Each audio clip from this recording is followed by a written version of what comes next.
So while Americans were told to stay safe by staying home last year, more than 500,000 individuals and families had no way to do so because they had no home. That is why the Biden Harris administration has acted swiftly and aggressively to protect and support people experiencing or at risk of experiencing homelessness. AM and 94 FM. We're spending a lot more time at home than ever before, which means we're noticing all those things that need to be fixed. Who is that? Okay, please continue, Madam Secretary. We've muted that. Thank you. This includes $5 billion in homelessness assistance provided by the American Rescue Plan.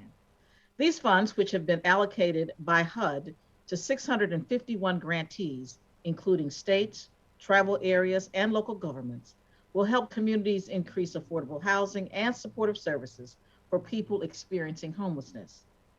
Chairwoman Waters, Governor Polis, and Mayors Garcetti, Durkan, and Breed will discuss more about what these funds mean for their communities. With the robust funding along with additional emergency rental vouchers that HUD will soon announce, communities across the country will have the resources needed to give homes to the people who have had to endure COVID-19 pandemic without one. To build on these rescue plan funds, President Biden has released a fiscal year 2022 discretionary funding request that provides $3.5 billion in homeless assistance grants, which will support more than 100,000 additional households, including survivors of domestic violence and homeless youth. While the $5 billion in homeless assistance in the American Rescue Plan will deliver near-term relief to people experiencing or at risk of experiencing homelessness during the pandemic, the president's once-in-a-generation American Jobs Plan would build on this relief with additional robust funding for the affordable housing needed to bring the United States closer to ending homelessness and housing instability. The COVID-19 pandemic has underscored just how important it is for every person to have access to safe and stable housing. HUD is committed to ongoing collaborative partnerships with our communities to make this a reality. With that, I'd like to turn it over to Congresswoman Maxine Waters, Chair of the House Financial Services Committee. Thank you so very much. Good afternoon, everybody. I'd first like to thank our HUD Secretary Marcia Fudge for holding this call and for her outstanding work and dedication to ensuring affordable housing for all. Let me applaud her and President Biden and the Biden administration for the work that they have done on the American Rescue Plan to deliver essential relief to individuals, families, and communities during the pandemic crisis. As Chairwoman of the House Financial Services Committee, I am particularly grateful for their work with me to ensure robust housing relief during the crisis. One of my key priorities as Chairwoman is to address the shameful homelessness crisis. Over 500,000 people across the country experience homelessness on any given night, and the pandemic has only worsened the crisis. Last Congress, I introduced my bill, the Ending Homelessness Act, which provides billions of dollars in investments to end homelessness. Thankfully, with President Biden's leadership, we now have momentum to provide new funding for affordable housing and to address homelessness. I am pleased that the American Rescue Plan Act provides $5 billion in funding for homeless assistance through the HOME program, and that President Biden has made investment in housing infrastructure and affordable housing a key component of his American Jobs Plan. I'm looking forward to working with the Biden administration, both to advance legislation to implement the American Jobs Plan and my Ending Homelessness Act in this Congress. And so I would again like to thank Secretary Fudge for her leadership and commitment and for inviting me to join this call. And I have more specific information about the $5 billion and the rescue plan if there are going to be questions. I thank you. And of course, I yield back the time. Hi, we will now turn it over to Governor Polis. Thank you, and I want to thank my my friend and former colleague, now Secretary Fudge. Congratulations, as well as Congresswoman Max Waters, and thank you, Secretary Fudge, for organizing this important event and bringing us together. Oh, by the way, I hear somebody in the background there. Maybe they can mute. And I also want to, by the way, express a particular appreciation to Secretary Fudge for the announcement yesterday that she made to withdraw the previous administration's terrible rule that would have affected the equal access rule with agency programs. And I think is an important value. No one should face discrimination based on who they love or how they identify. And I'm glad that, of course, Secretary Fudge has joined President Biden in manifesting this core belief in action that's very meaningful. You know, there's few essentials that come before anything else in life, but housing is one of those. Our state's mission in Colorado has always been to partner with local communities to meet the demand for support services and housing opportunities, leveraging different funding sources for success. And it turns out 8 out of 10 people stay housed when we really strengthen that connection. This field of vision for a Colorado for all, and housing is an important part of that. But you know, there's a apparent difference, unfortunately, very painful, between the ideals envisioned and what we see every day across our country, from our urban centers to our rural frontiers. There's too many people spending night after night on our streets, sometimes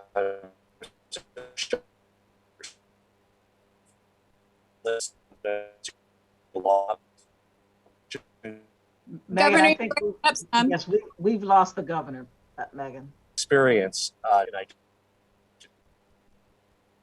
okay. We've lost Governor Polis. We'll come back to you. Governor, can we hear Okay. you now? Can you hear me okay? Are we good?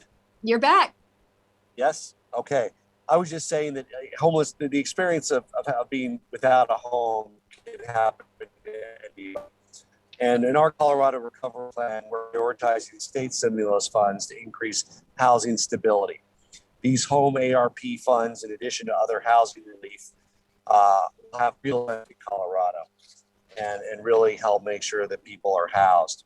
Successful response for people that are experiencing homelessness also needs to address the specific needs of the population: veterans, families, youth, individuals with behavioral health needs, justice-involved individuals. And over the past few years, our Department of Local Affairs, led by Rick Garcia, has formed partnerships with many agencies, nationally been involved with housing, and we've used home federal grant dollars in a very innovative way. And I'm proud that we've been able to get home dollars to local partners to put the roof over the heads of more Coloradans.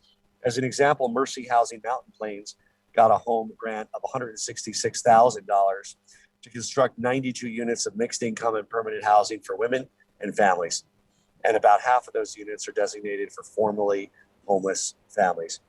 And that's why, thanks to the American Rescue Plan and HUD, we're creating housing and services for people at risk of experiencing homelessness, leveraging private, local, and state funds. That Colorado will be receiving about $24.7 million in home ARP funds that we expect to be translated into 800 to 1,100 units, and along with the suite of services we need. And I want to thank everybody for this important work. Our federal partners, the U.S. Interagency Council on Homelessness, Community Solutions, local partners to certify that the first community in Colorado has already reached a milestone known as Functional Zero to end veteran homelessness, Community Solutions, and so many other partnerships are really key at making this happen. You know, investing in supportive housing interventions isn't only the right thing to do, but the smart thing to do.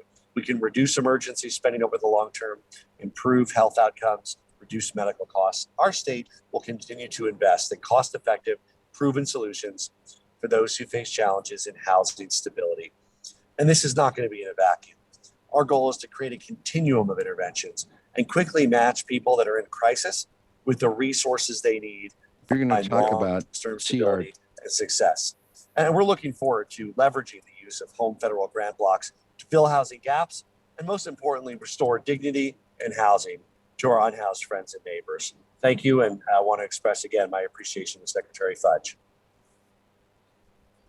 Thank you, Governor. We will now move on to Mayor Garcetti. Well, thank you so much, and thank you, Secretary Fudge, for bringing us together, and already the powerful voice that you've been right there from the podium at the White House of speaking up for unhoused Americans so powerfully and so eloquently. I can't wait for the days and the weeks and the months and years ahead together. To Maxine Waters, our LA Congresswoman and an American asset, thank you for fighting every great fight and for the legislation you have forward that long predates the pandemic. to finally step up and say, no American should be housed. Thank you for who you are and what you do and how you inspire me. And to my favorite mayors, two of my sisters who are just doing tremendous work on the West Coast here. Thank you to Jenny Durkan and London Breed and Governor Polis. It's great to be with you too. And I was joking with folks, you're a pretty perfect guy except for that Rockies allegiance, but you know, don't worry, Dodgers are coming back. We're coming back this year. So thank you all for being here. Look, this toughest year of our life is giving way to one of the most hopeful moments of our careers. And I believe that hope hangs on the horizon because the work that Secretary Fudge, that this Congress and this president is doing hand in hand with local and state leaders that are in the trenches and the greatest moral tragedy across America. There's no sugarcoating the streets of Los Angeles and so many American cities, from our nation's capital to rural areas where maybe the price of housing shoves a little bit more of the housing crisis indoors, but it exists in every place in America. We've got to end America's addiction to poverty. And there's no place we see that addiction as desperately articulated as on streets and in cars and shelters across America. In Los Angeles, nation's second biggest city, we have the will and the determination to end homelessness. We passed the largest voter-approved homeless housing measure in American history, and we've approved more supportive housing in the last 3 years than we had in the last 30 years. We're building it 2 years early, under budget, and with more units than we promised. But it's not enough to end homelessness. In fact, we've doubled the number of people we're taking off the streets from just 5 years ago, and still homelessness has gone up, which means we must focus on both those things that are pushing people into homelessness and the prevention work that we can do, as well as fast things that house people and shelter them. And we don't have to pick one or the other, but long-term housing is the goal for us all. And a housing first strategy that we've seen this administration embrace is something we embrace with you as well. For too long, we haven't treated this like a catastrophic emergency that it is, but thanks to this administration, thanks to the loud voices and to state leaders too, we finally have literally gotten a FEMA level response to a FEMA level crisis with reimbursements from FEMA for emergency housing. And here in Los Angeles, if you're unhoused, you actually had a lower case rate than people who were housed when it came to COVID-19, something we're very proud of, that we protected lives when we figured that unhoused Americans would be the hardest hit by COVID. We've had resources from the federal government, state, and local government that are aligned and finally beginning to move the needle. For instance, we distribute over $200 million in direct assistance to Angelenos, some of it private while we're waiting for action, and some of it when Congress moved forward last year, even in a very difficult bipartisan setting. An additional $500 million thanks to your December legislation and the American Rescue Plan. Together, $700 million we believe will cancel or pay off most rent for most people and help landlords hang on to their apartments in our city. We deployed mobile teams that went out to our Skid Row to offer testing and now vaccines. And through Project Room Key, which I know now the federal government is looking at, and Project Home Key, Room Key, which was a way to rapidly put people in unused rooms in hotels and motels. Project Home Key is the purchase of those sorts of buildings to long-term house people. We were able to take 8,000 additional people on top of the usual 20,000 we house a year, from trailers to motels to hotels and shelters. We can now double down on that because of the American Rescue Plan. $99 million is what we expect to receive here in Los Angeles through the Home Investment Partnership Program, part of $1 billion that I just announced in our budget, the most we've ever seen. And when I came in as mayor, we had about $10 million we were spending on homelessness. So it's nearly a 100-fold increase in just 8 years. And we'll put those dollars, an expected expansion of our vouchers by 1,200 to help keep people and to find people homes, to make more Angelenos people who are coming home and not leaving home. Angelenos like Melinda Flanagan, who got connected with mental health services that she needed last year when she moved into one of those Room Key hotels downtown. She found the stability and security she hadn't felt in a long time, having been traumatized on the street. And next month, she's going to move into a permanent apartment in Hollywood. Of all neighborhoods, her Hollywood dream is coming true. To connect more Angelenos and Americans like Melinda with places to call home, we in LA, we purchased 20 buildings in 3 months, thanks to federal dollars that float through the state, that I know the White House is looking at today as a model for, and the Congress is looking at a model for something like long-term permanent housing as part of a national Project Home Key. It's a model that works, and we'll have many more success stories like Melinda's to tell. We know the key to ending homelessness is homes. So let's rent them, let's buy them, let's build them brand new.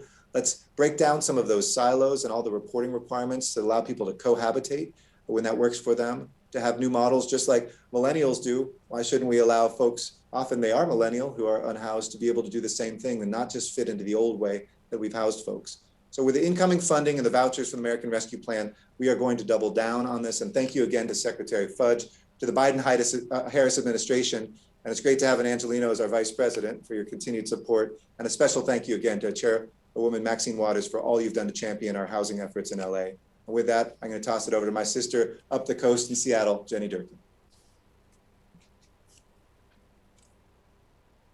Thank you very much. I want to echo Chair Waters and just thanking Secretary Fudge for not just bringing this call together, but for bringing a new commitment and energy to HUD and bringing with her vast experience. You know, the Biden administration, the Biden-Harris administration has been a sea change for cities across America. But one of the most profound challenges that we've faced, particularly on the West Coast, was the challenge of homelessness. As everyone knows, we are probably in one of the most historic times and shifts in our economy. And we are seeing prosperity grow in some places, but more and more people displaced. And that shows up in each of our cities with people experiencing homelessness. We in the city of Seattle have devoted as much resources as we can. This year, we will be expending almost triple than when I first came in to build a continuum of care, to bring people into shelter that is safe, stable, and gives them the support they need, to move them into long-term housing. None of this scales to what we need without the help of the federal government and the state government.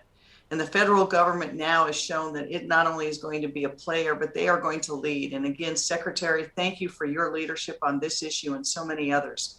Because with the dollars we will get through the home project, we will be able to scale some of the projects we've been doing and the steps we know work, that really do get people from the streets to places that are safe, stable, and get the resources that they need.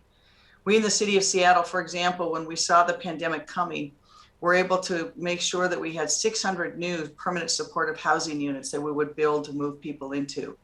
During the downturn in the economy, we were able to use some resources to recently buy a multifamily building to provide almost overnight new units for people experiencing homelessness and our veterans who needed help. One who at the day of the press conference had to excuse himself because he had to get to his job. That's how profound the shifts in our economy have been in terms of who goes without housing and their instability. And we mayors know, and Secretary Fudge as a former mayor knows, that it all shows up on the streets of American cities first. And we are the first to deal with it. And we know coming out of this pandemic, as our moratoriums on evictions expire, there'll be more people who are unstable in their housing. And so having the leadership from the Biden administration and having it from Secretary Fudge is going to be critical for us to finally deal with this as a nation. Because as Mayor Garcetti said, this is a national emergency, and it's one that has not been treated as such. And it will only grow if we don't deal with it together as a nation, and this kind of leadership will allow us to do it.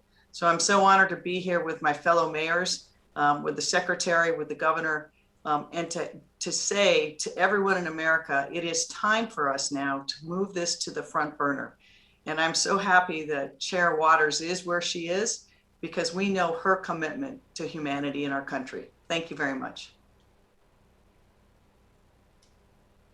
Thank you, Mayor. We'll now turn it over to Mayor Breed.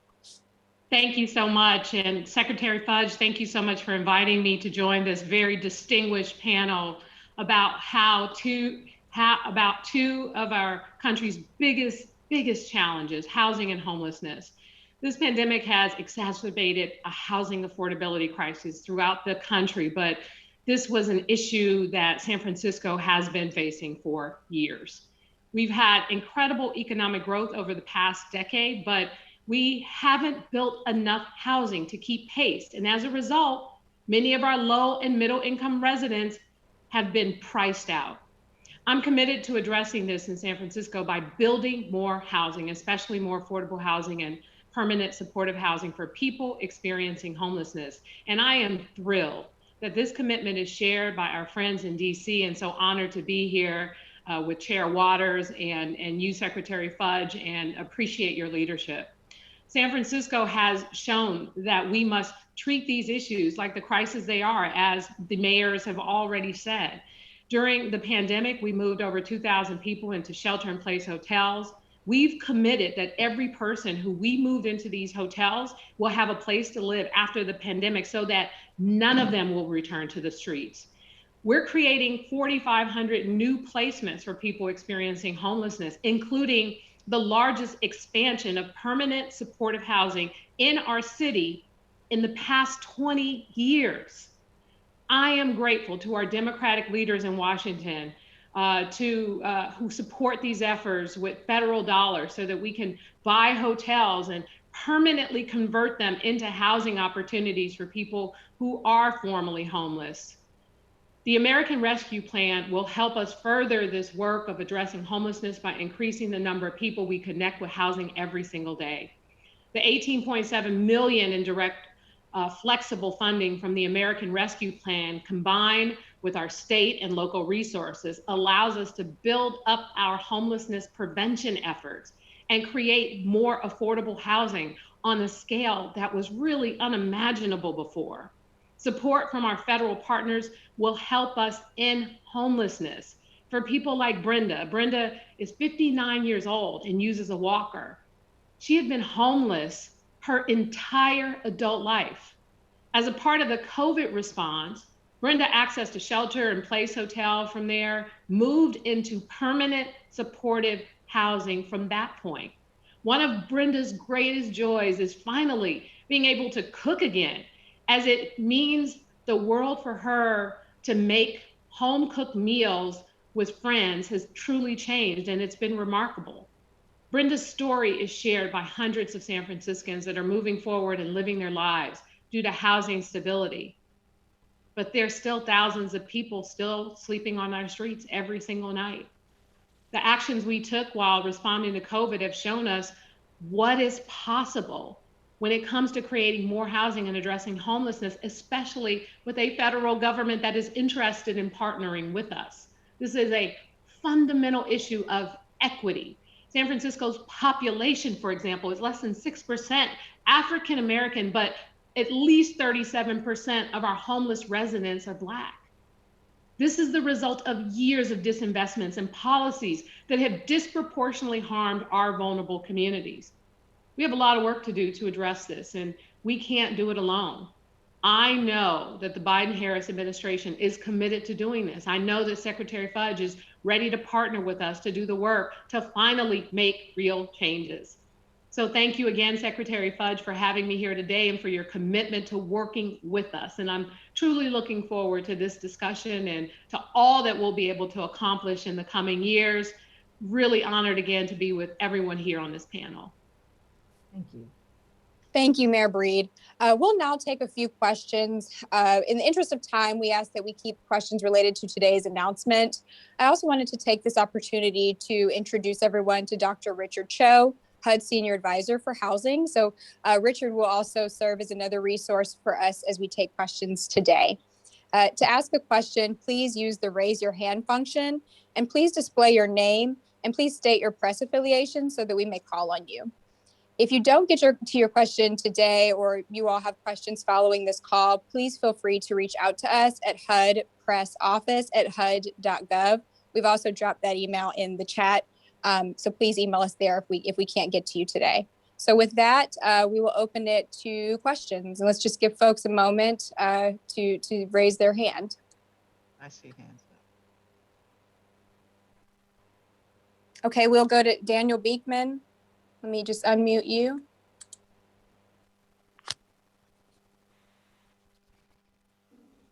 Thank you. This is Daniel Beekman, reporter at the Seattle Times. Question for Mayor Jenny Durkan on how she thinks Seattle should use the voucher funds that being discussed today. Thank you for that question, Dan. So the way we will use the funds is we will hopefully combine them with state resources if the legislature asks this week, together with local resources and this federal funding to provide a continuum to make sure that as we move people from the street into the short-term shelter, which is now the hotels, that we have a transition plan for them to go into long-term housing, which would sometimes use the rental supports, or to the permanent supportive housing. So we want to use all of this together so that we can build synergies to move as many people as we can over the short period of time from the street into long-term housing. It will require, of course, for the state to use the funds that the Biden administration has made available. I know Secretary Fudge is using all she can do to incentivize states to really get the money to where it's going to help people. Thank you, Mayor. And I did just want to, I apologize. We had some questions already being submitted into the chat. So I see a question from Katie Blakely. Katie, are you still on? If not, I can read your question. I did just want to make sure we address those that were coming in the chat too. Sure. I'm still on. I'm sorry. I have to hop into another meeting quickly. Thank you so much for your time. But I was just wondering if there are any provisions for how this money needs to be spent on shelter versus building housing and investing in affordable housing. What we've seen here in Denver a lot is that while our shelter model does serve a lot of the community, it cannot adequately address a lot of our communities. Say, for instance, couples, certain people with disabilities. We have a lot of veterans with PTSD. Also, we've seen a lot of spread of COVID within our shelters because they are congregate settings. So just wondering what the provisions are for how this may be spent. Thank you. Very quickly, let me just say that certainly we want the local communities to determine what is best for them. But our goal is to get people out of congregate settings and to get them into more stable housing. So we'll be issuing some guidance very shortly. And I think that will probably address your concerns. Thank you, Katie, and thanks for joining us. And there's another question from Bill Taylor. Bill, are you still on the line? If not, I'll just read his question, but I'll give you an opportunity. There you are. Yeah, thank you. And thank you very much, Madam Secretary, and all the distinguished leaders who have spoken on your passion for ending homelessness. In LA County, we're so proud of those efforts. On the horizon, Madam Secretary, do you see the possibility of making housing a right? Not shelter, but housing, and the possibility of growing federal partnership around expanding the housing choice vouchers, Section 8, to all of those who qualify and who need that because of the way the waiting lists are right now. Thank you.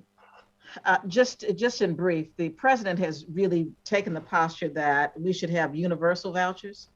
We are working towards that. Part of our problem is we don't have enough places for people to live.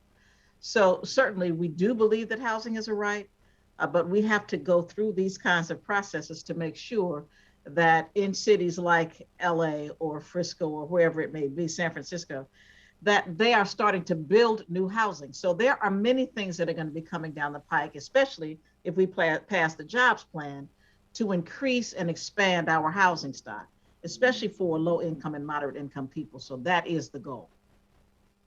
Thank you, Madam Secretary. And we're going to take two more questions just in the interest of everyone's schedules this afternoon.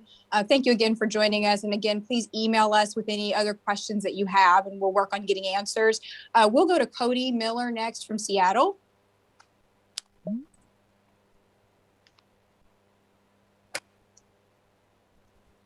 Cody, are you able to unmute? Okay, we'll move on.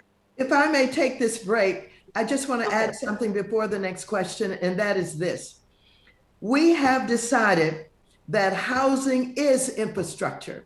And for the first time, we have infrastructure being thought of not simply as the bridges and the water systems and the highways, but now we're going to have housing in the jobs bill that the president is leading. And so I'm very pleased about that. When you talk about housing as a right, this is a kind of beginning in having that kind of discussion. But I'm very pleased that housing is infrastructure is going to be a part of the jobs bill. Thank you. Perfect. Thank you, By Chairwoman. the way, driven by the chairperson. So, okay. Absolutely. So we'll just take two more questions and then we'll wrap it up. And again, please email us and we'll work on getting answers to any remaining questions. Let's go to Joey Bunch from Colorado, I believe. Joey? Yes, it's Joey Bunch with Colorado Politics. And I apologize for asking such a narrow question, but how much of this $5 billion is Colorado going to get? And how's that money going to be divided up? Again, I'm sorry to talk just about Colorado. $64 million total, 27.9 million for ARP home program that we're talking about today. Thank you. Thank you. I also want to add, I really appreciate what Secretary Fudge said, and really written into the program is local flexibility, because on the ground, governors, mayors, we know the best investment to help people and provide supportive housing, and it's going to take different forms. In our state, there's been really strong community partnerships in the nonprofit sector, faith sector, local governments, and we really appreciate that local flexibility. The home ARP for Colorado is 24.7 million. I got my digits inverted. Governor, I think you were muted, but if you had Go ahead, nothing else, Megan. if you had nothing else to add, we will go ahead and wrap up there. Again, I apologize that we weren't able to get to everyone's questions here in the chat, but we will work on getting answers to those. So please, again, feel free to email us at HUDpressoffice@HUD.gov. Thank you and have a nice afternoon. Listen, let me just say this really quickly, Megan. Let me thank all of the participants as well. And I can see that we've got more than 90 various media people on this call. So it obviously is a very important issue. And I do encourage you, if you have a question for Mayor Breed, please contact her office, et cetera, et cetera. And know that Chair Waters is also available to answer any questions you all may have. But thanks again, everybody. Appreciate it. Have a good rest of your day. Thank you.